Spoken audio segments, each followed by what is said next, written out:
Thank you for still being tuned to the show. This is Life and Style in Spohab, and today we are happy to have Reinhard Atela. He's no stranger to this product.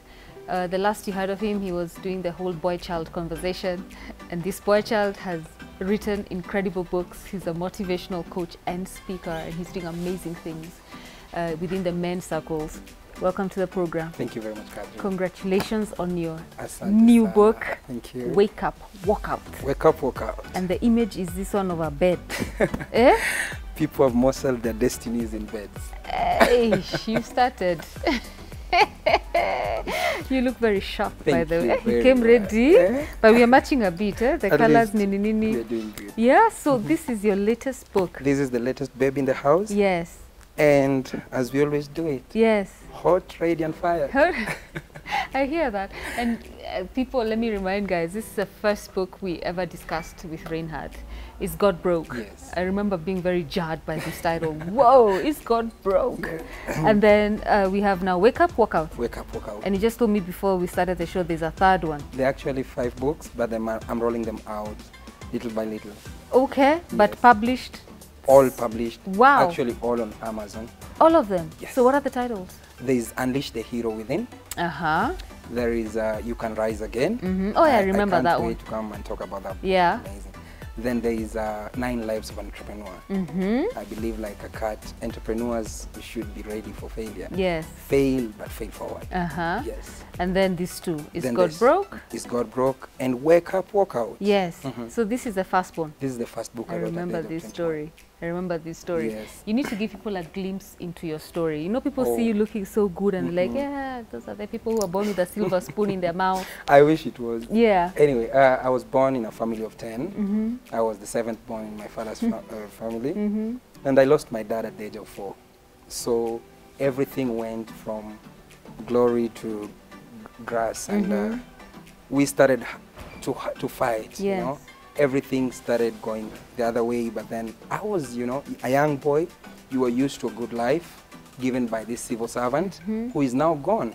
But then there is a reality in our society, especially African society, that somebody can have so much money, but then when they die, there's a myth that the money dies with them.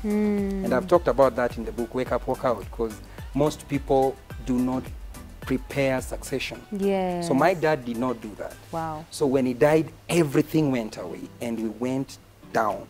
And so by the age of 6, you know, I had to come to the reality and the term that my dad is dead. And then we have nothing. So the fight began there. My philosophy, as I said, my dad kept telling me, my son, you see these cows fighting? They're all fighting for mates. And life is a fight. You have to fight for your territory. If you don't fight, somebody will come and take over what belongs to you. So by age 7, I had to start fighting. There's a story I love telling people. Yes, please. My uncle, okay, let me not laugh at my own joke. No, My that uncle- was funny. My uncle, Yeah. now it was in 97, there was severe drought.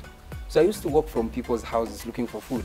So I walk into my uncle's house and I find them cooking fish. I had to wait for the fish. Then my uncle called for chili, a very hot, tiny chili. The Niger one. Yeah, you know them now. So when he put the first one, I was still there eating with him. The second one, the third one, and the fourth one, Eesh. the boss was like, they used to call me officer. Officer, can you eat it? And I told him, bring it out. I ate everything. And I think my fight began there because Were you feeling the chili heat? I You was were. feeling it, But but you are I not had to dropping be. it. I was not leaving it for any reason. So he put the chili to discourage you from... It's like encouraging me. By the time it ended, he left the food for me. I fought for my space. you needed to eat. Hey, because I knew going back home, I would be hungry, and this is just silly, it won't kill me. I ate everything. So, from there, How old were you? I was 7. Hey! Okay.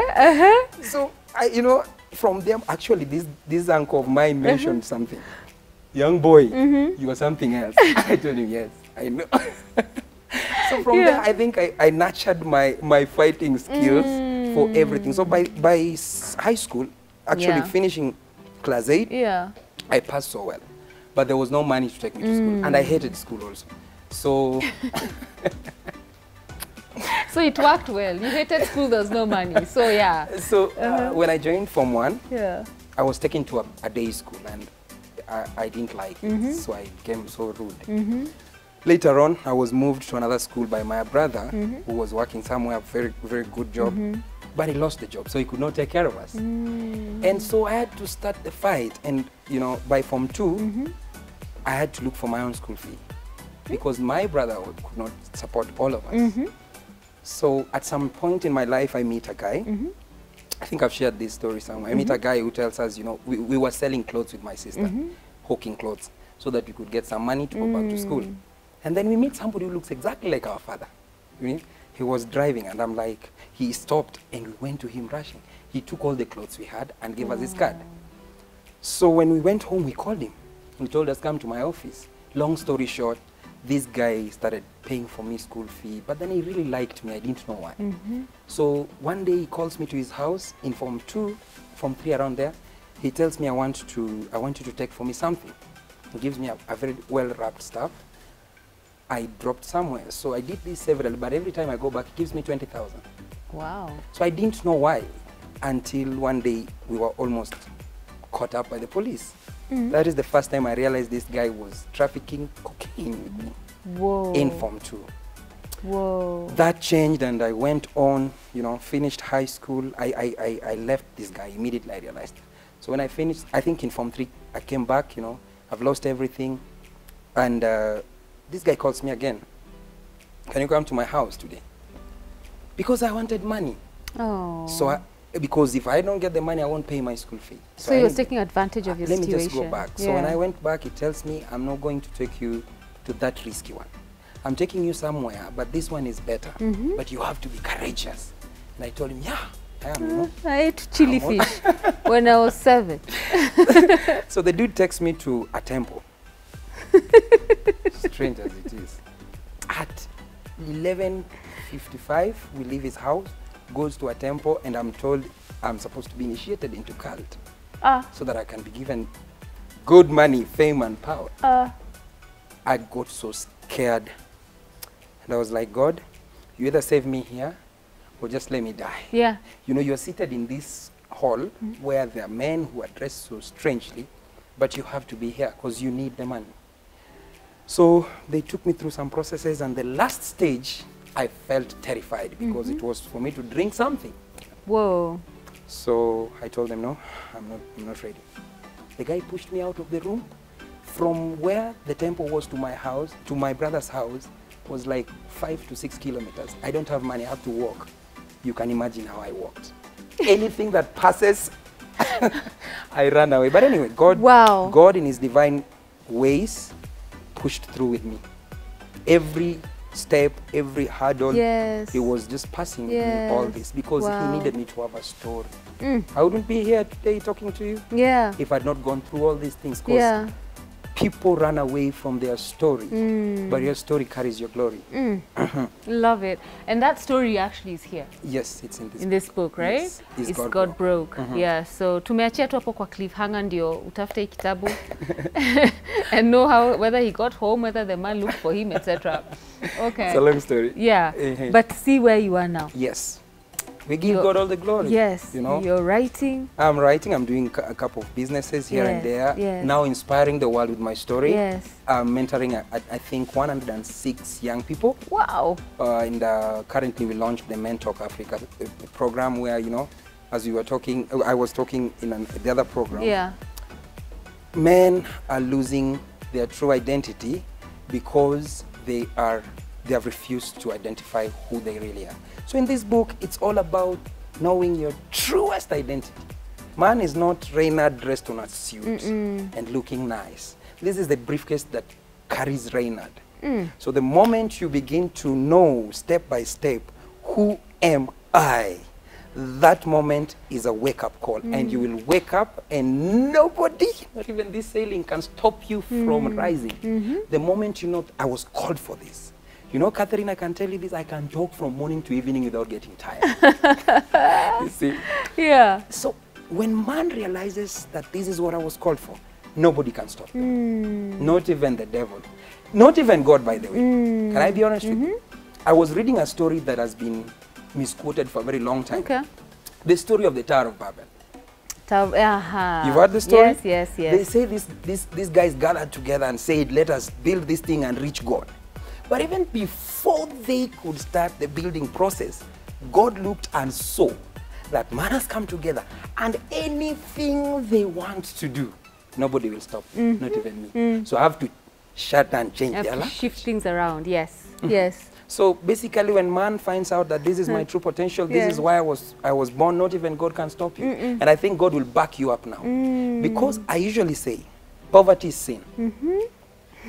Expound that. What is sin? Yes. Sin is not reaching the mark. So when God created mangoes, he created mangoes to produce mango fruits. So the moment a mango fruit is not producing mangoes, that moment that mango has a problem. So man was not created to live in mediocrity. Man was created to dominate a sphere, because the first initial assignment, let us now make man in our own image, and let him have dominion over all things. And I understood in this book I've talked about dominion. Yes, yes, you have. What is dominion? Authority, power to govern, power to dictate. You see? So God in his divine nature created man to be fruitful. You see? I chose you. He says in John 15:15, I chose you. You didn't choose me. And why did I choose you? Many people don't understand why God could choose them. Out of 7.5 billion people, Catherine, God chose you. Yeah. People have a hard time accepting that. Accepting Yeah. that. And then he goes ahead and tells you why he chose you. I chose you that you may bear fruit. And that your fruit should remain. So the moment you don't bear fruit financially, then you're sinning against the original plan of God, and that makes it sin. Nayo teko kwa hii kitabu. Yote is correct. We are speaking on the basis of foundation of this book. Yes. Wait, it's a powerful I one. tell You know, I was reading like, yeah, this is Reinhard. Reinhard is back. Reinhard is back. So there were no 6 young men that you mentor. Yes. How did that come about? Where did you find 106 people? Okay. So I speak in different institutions. Okay. I go to universities, I go to high schools. I talk to kids also.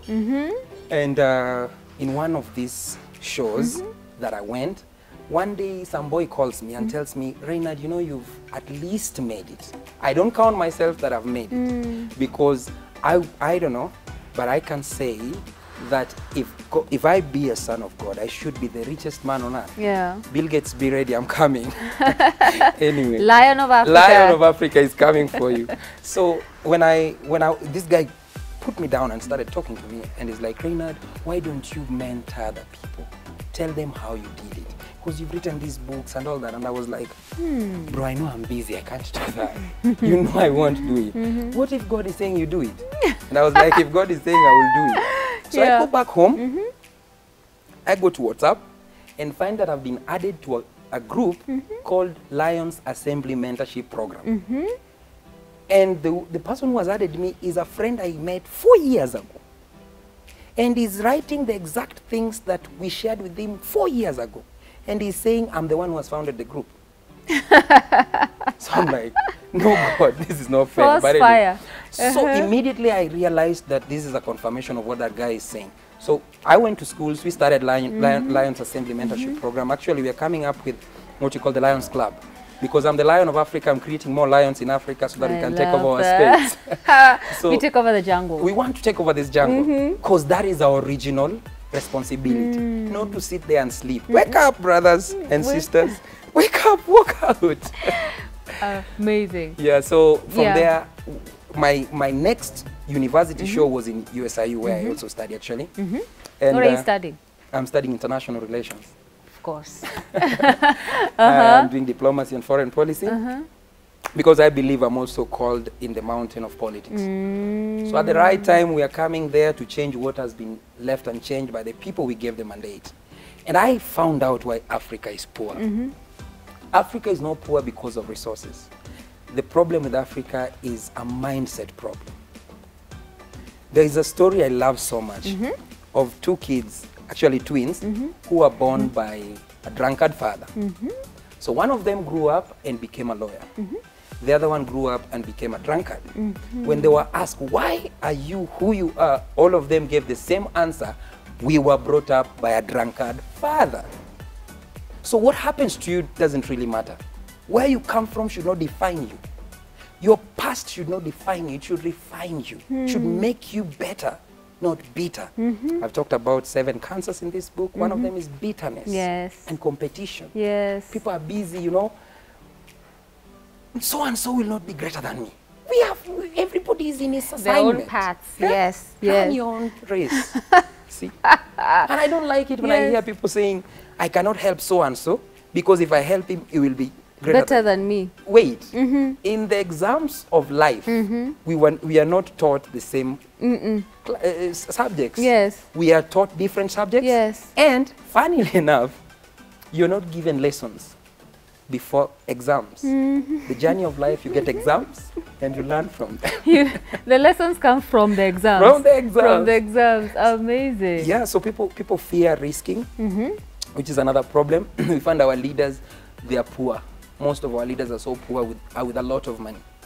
Whenever I hear of somebody stealing 21 billion shillings meant for health, I look at you and I know that you are poor. Yes.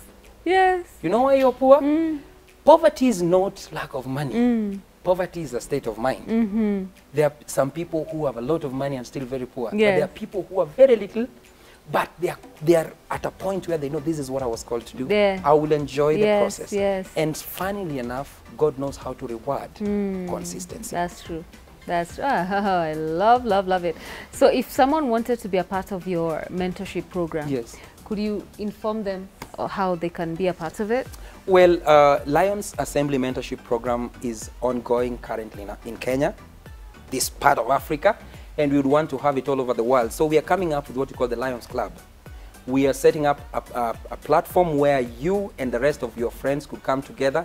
We teach you how to make money, and we actually give you an opportunity to make money selling my books, all of them. And we have a nicely designed multi-level marketing strategy that is going to see you make money as you sell my books, and invite your friends to join the Lions Club, and before you realize, you'll be there. So at the end of this show, I will leave the contacts of the person you leave can it talk now. to. I leave it now. Yes. Okay. If I remember, you can call +254 701 238 000.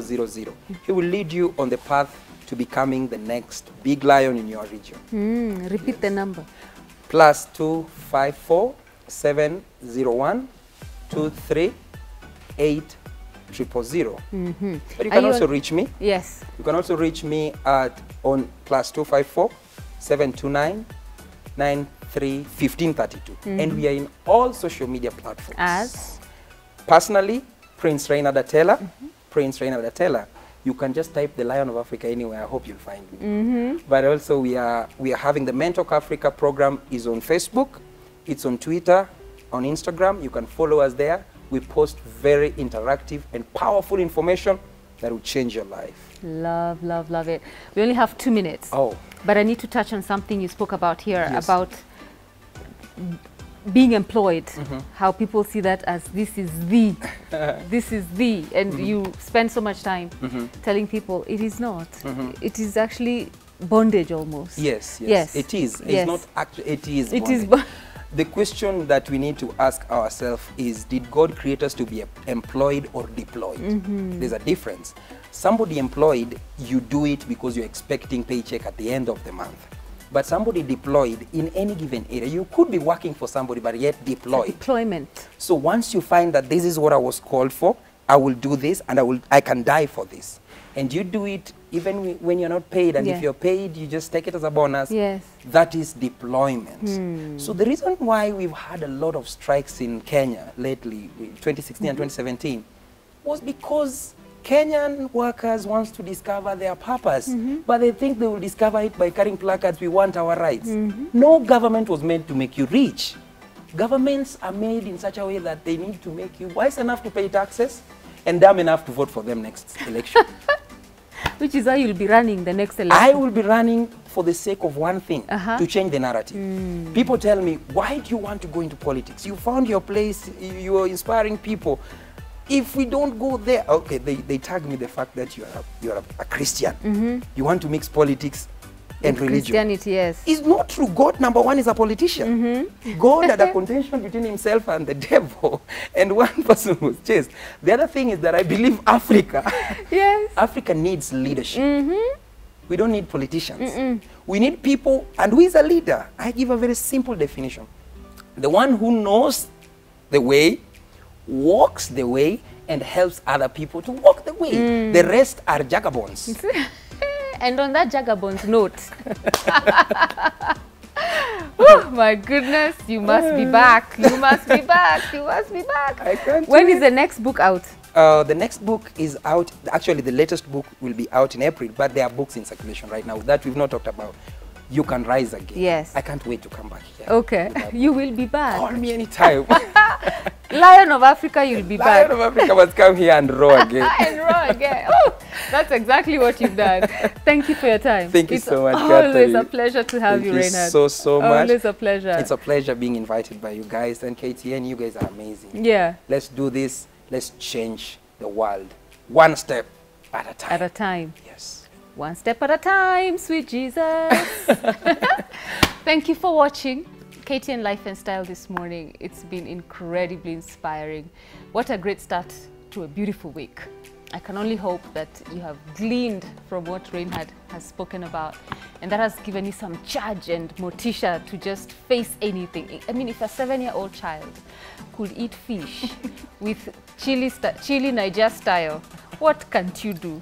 Okay, so I thank you for watching. Let's hear your comments on all social. Have a blessed week.